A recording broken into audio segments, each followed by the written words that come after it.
Hello everyone, welcome to the living chemistry. इस video में हम लोग देखेंगे कन्फर्मेशन ऑफ हेट्रोसाइक्लिक कंपाउंड्स के बारे में।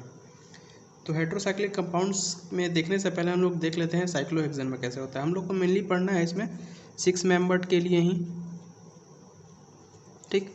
तो 6 मेंबर्ड के लिए पढ़ना है तो उससे पहले हम लोग को साइक्लोहेक्सेन के बारे में पढ़ना होगा। 6 मेंबर्ड हाइड्रोकार्बन है, ठीक है। तो साइक्लोहेक्सेन 3 फॉर्म में एग्जिस्ट करता है, चेयर फॉर्म में, बोट फॉर्म में और ट्विस्टेड फॉर्म में।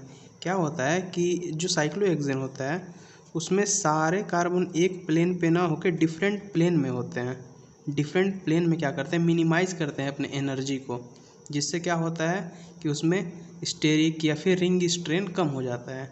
उसमें हम लोग देखते हैं कि सबसे ज़्यादा होता है चेयर फॉर्म, क्योंकि ये सारे बॉन्ड्स जो होते हैं उसमें स्टैगर्ड फॉर्म में होते हैं। हम लोग एथेन में देखे थे, ये अगर एथेन का स्ट्रक्चर होता है,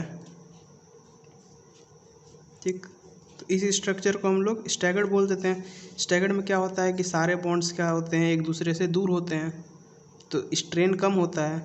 तो यही होता है चेयर फॉर्म में, इसलिए ज़्यादा स्टेबल होता है। फिर उसके बाद हम लोग देखते हैं कि बोट फॉर्म में क्या होता है, इक्लिप्सिंग ऑफ CH बॉन्ड। मतलब यहाँ पे जो कार्बन है और जो हाइड्रोजन है, अगर हम लोग यहाँ पे कार्बन लेते हैं और यहाँ पे हाइड्रोजन लेते हैं बॉन्ड, ठीक है, तो ये दोनों क्या करते हैं, एक दूसरे को इक्लिप्स करते हैं। मतलब स्टेरिक हिंडेंस ज़्यादा होता है इसलिए कम स्टेबल होता है। फिर उससे ज़्यादा ट्विस्टेड बोट का स्टेबिलिटी होता है, क्योंकि इसमें लेस इक्लिप्सिंग होता है। इसमें CH बॉन्ड का इक्लिप्सिंग होता है, इसमें स्टैगर्ड फॉर्म में रहता है। तो सबसे ज़्यादा हम लोग का चेयर फॉर्म, सबसे ज़्यादा चेयर होता है, फिर उसके बाद होता है ट्विस्टेड बोट होता है, फिर उसके बाद बोट होता है।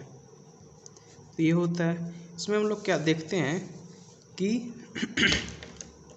जो 6 हाइड्रोजन होते हैं वो इक्वेटोरियल पोजीशन पे होते हैं। ये हम लोग देख सकते हैं, ये हाइड्रोजन, ये हाइड्रोजन, ये सारे किस पे हैं, इक्वेटोरियल पे हैं। और ये सारे हाइड्रोजन क्या पे हैं, एक्सियल पे है। 3 ऊपर रहता है और 3 नीचे रहता है, लेकिन एक्सियल पोजीशन पे ही रहता है।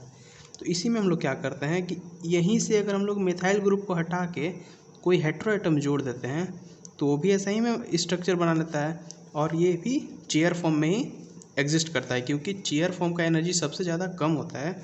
इसलिए हेट्रोसाइकल्स भी क्या करते हैं, चेयर फॉर्म में ही एग्जिस्ट करते हैं, ठीक। तो ये हम लोग देख सकते हैं कि इसमें भी 2 कन्फर्मेशन होते हैं, एक होता है एक्सियल, ठीक, एक होता है इक्वेटोरियल।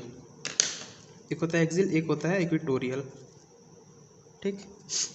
इसको हम लोग आगे देख सकते हैं कि इसके स्ट्रक्चर का पता कैसे लगाते हैं। इसमें क्या होता है कि सारे बॉन्ड्स जो होते हैं, कार्बन कार्बन वाले बॉन्ड्स तो सेम होते हैं, लेकिन कार्बन और हेट्रो एटम के बीच में अगर ऑक्सीजन ले लेते हैं, हम लोग यहाँ पे देखते हैं कि अगर कार्बन और ऑक्सीजन आ जाता है तो इसमें बॉन्ड लेंथ कम हो जाता है। अगर बॉन्ड लेंथ कम होगा और यहाँ पे क्या है, लोन पेयर है, तो डिस्टॉर्शन ज़्यादा होगा।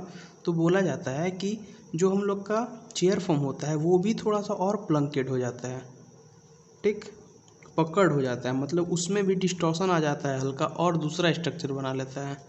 तो इसी स्ट्रक्चर का पता लगाने के लिए हम लोग के पास एक कपलिंग कांस्टेंट होता है, ठीक, विस्नल NMR कपलिंग कांस्टेंट होता है, जिसके द्वारा हम लोग उसके स्ट्रक्चर को पता लगा सकते हैं। ये फॉर्मूला होता है J = A cos square phi plus C, ठीक। यहाँ पे A जो होता है वो कांस्टेंट होता है और C जो होता है वेरी स्मॉल होता है, इसलिए इसको हम लोग नेगलेक्ट कर देते हैं। हम लोग के पास J = A cos square phi आता है हम लोग का फॉर्मूला। इस पर हम लोग वैल्यू रख के किसी भी मतलब जो हम लोग का हेट्रोसाइकिल है उसके स्ट्रक्चर का हम लोग पता लगा सकते हैं, उसके जियोमेट्री का पता लगा सकते हैं। इसके बाद लैम्बर्ट्स बताते हैं, एक मेथड डेवलप करते हैं जो बेस होता है कार्पलस इक्वेशन पे बेस्ड होता है।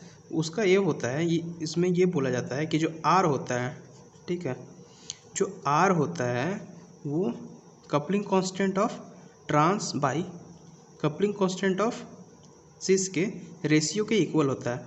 मतलब अगर ये फॉर्मूला हम लोग को आ जाता है R = J trans by J cis, तो A cos square phi trans by A cos square phi cis, तो ये हम लोग के पास आ जाता है। अगर R की वैल्यू यहाँ पे क्या होगा, R की वैल्यू आएगा, इसको हम लोग जब सॉल्व कर लेंगे तो R की वैल्यू आएगा। अगर R की वैल्यू 2 से अधिक आती है, अगर R की वैल्यू 2 से अधिक आएगी तो जो हम लोग का चेयर फॉर्म होगा वो और पकड़ हो जाएगा, मतलब उसमें थोड़ा सा डिस्टॉर्शन आ जाएगा। अगर हम लोग देख लेते हैं कि ये अगर चेयर फॉर्म था तो इसमें थोड़ा सा डिस्टॉर्शन आ जाएगा, कुछ अलग स्ट्रक्चर बना लेगा। लेकिन अगर क्या होगा, आर की वैल्यू अगर 2 से कम आएगी तो ये सपोर्ट करेगा चेयर कन्फर्मेशन ऑफ टेट्राहाइड्रोपायरॉन एंड पिपरीडीन का। ठीक, तो होप आपको ये वीडियो समझ में आया होगा, और वीडियो पसंद आया हो तो लाइक करें, चैनल को सब्सक्राइब कर दीजिए और जितना हो सके अपने दोस्तों के साथ शेयर करें। Thank you.